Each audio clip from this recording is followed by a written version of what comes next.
पुलवामामधल्या या हल्ल्यामध्ये 40 जवान शहीद झाल्यानंतर संपूर्ण देशामध्ये संतापाची लाट आहे। मात्र संपूर्ण देश एक आहे।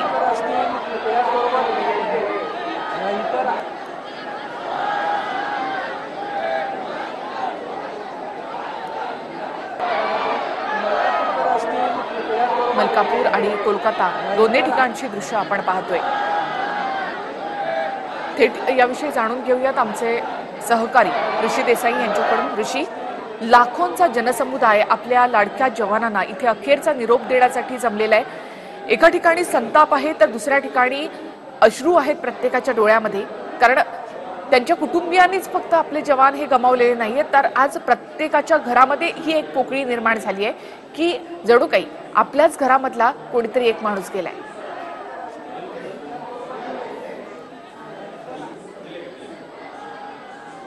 जे ऋषी, नक्कीच आपण पाहतोय निखिला, या क्षणाची ही दोन दृश्य, म्हणजे एका बाजूला कोलकाता दिसत असेल आणि एका बाजूला मलकापूर दिसत असेल। ठिकाणं कुठली असली तरी आक्रोश तोच आहे, संताप तोच आहे, भावना तीच आहे। कारण यावेळी जखम झालेली आहे देशातल्या प्रत्येक माणसाला, कारण ही जी जखम दिली आहे ती आपल्या माणसाला आणि अर्थातच आपल्या माणसांकडून। कारण दहशतवाद्याला नेहमी सीमा असते, धर्म असतं असं म्हटलं जातं, पण यावेळीही याच मातीतला एक तरुण ज्याला फियादीन करण्यात आलं आणि तो फियादीन आत्मघातकी हल्ला आपल्याच जवानांवर करतोय, त्यामुळे ही जखम जास्त बळबळती झाली आहे। आज जर आपण पाहिलं तर या सगळ्या पार्थिवांना निरोप देण्यासाठी प्रचंड गर्दी आहे। ही गर्दी केवळ जमाव नाहीये, ही देशभक्तीची एक फार मोठी ताकद आहे। अगदी सकाळपासूनच संजय राजपूत असतील किंवा नितीन राठोड असतील, त्यांच्या आठवणी सांगितल्या जात आहेत। म्हणजे संजय राजपूतांची तर सर्व्हिस संपून त्यांनी आणखीन वाढवून घेतली होती। देशभक्तीची ताकद काय असते, देशभक्तीची क्षमता काय असते आणि देशभक्तीचा अंगार काय असतो याची ही प्रतीक आहे।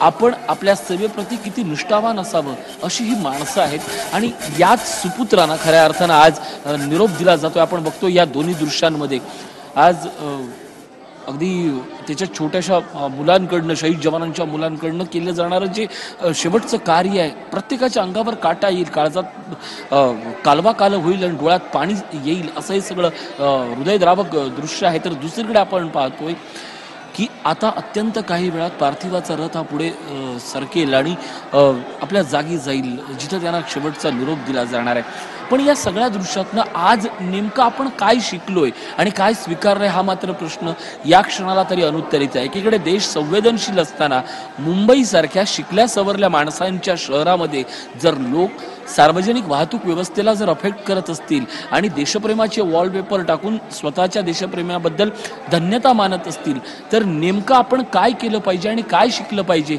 हा प्रश्न आज स्वतःलाच किंबहुना मुंबईकरांनी मुंबईला विचारण्याची गरज आहे। खरंच आज ट्रेन बंद पाडण्याची किंवा अशी कालवाकालव करण्याची गरज होती का? एकीकडे देश दुःखात आहे, शांततेनं सरकारचं काम सरकारला करू द्या, आपण कुणीही सरकारला सल्ला नको देऊया।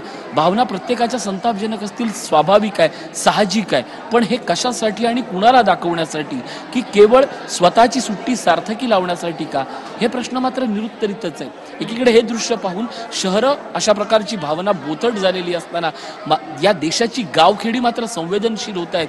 हे दृश्य देशप्रेमासाठी अत्यंत महत्त्वाचं आहे। अत्यंत शांततेनं पार्थिवाचं खऱ्या अर्थानं त्याला निरोप दिला जातोय, देशप्रेमाच्या घोषणा दिल्या जात आहेत। या सगळ्या गोष्टींनी अंतर्मुख होण्याची गरज आहे। निखिला, ऋषी, आपण जसं म्हणतो की आज संपूर्ण देशभरामध्ये हाच एक शोक आपल्याला पाहायला मिळतोय। आज 40 जवान आपण या सगळ्यामध्ये गमावलेले आहेत। लोकांना आपल्या भावनांना वाट करून द्यायची आहे, मात्र ही वाट कशी करून द्यावी यासाठी लोक पूर्णतः संभ्रमात आहे। प्रत्येकाला असं वाटतं की पाकिस्तानने हा हल्ला केलेला आहे, त्यामुळे थेटपणे पाकिस्तानवर हल्ला करायला हवा किंवा आणि या सगळ्याचा बदला घ्यायला हवा। ही भावना इतकी प्रबळ आहे की प्रत्येकाला जे वाटतं ते तो करतोय आणि त्यामध्ये आपण काय बरोबर करतोय, काय चूक करतोय याची कुठलीही भावना नाहीये। यामध्ये फक्त एकच भावना आहे की मला व्यक्त व्हायचंय आणि त्यामुळे प्रत्येक जण या ठिकाणी व्यक्त होताना दिसतोय। मात्र आज आपण बुलढाणा मलकापूर मधली किंवा लोणार मधली जर दृश्य आपण पाहिली तर तिथे असलेले सगळेच लोक जे आहेत ते किती धीरानं घेत आहेत। आता प्रत्येकाच्या डोळ्यामध्ये खरं तर अश्रू आहेत आणि प्रत्येक जण या ठिकाणी हेलावलेला आहे।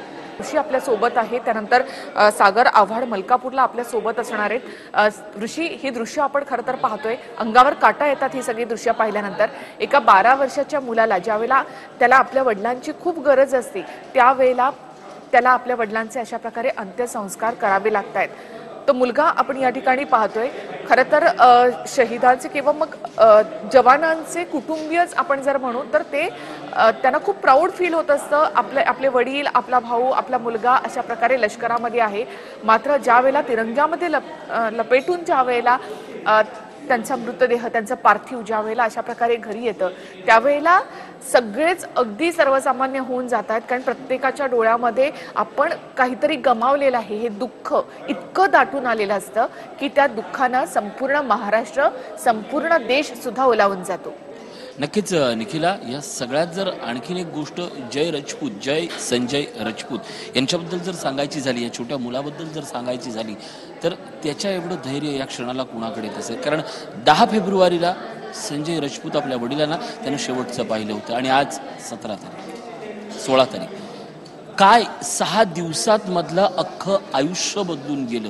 14 तारीखला एक घटना घडते, 15 तारखेच्या सुमारास सकाळी एक नाव कळतं आणि त्या शहीदामध्ये नाव आपल्या वडिलांचं असतं आणि 16 तारखेपासून 15 तारखेपासून तो मुलगा काळीच घट्ट करून बसतोय. पण ही जी भावना असते ना ती या संपूर्ण सैनिक परिवारांमध्येच असते.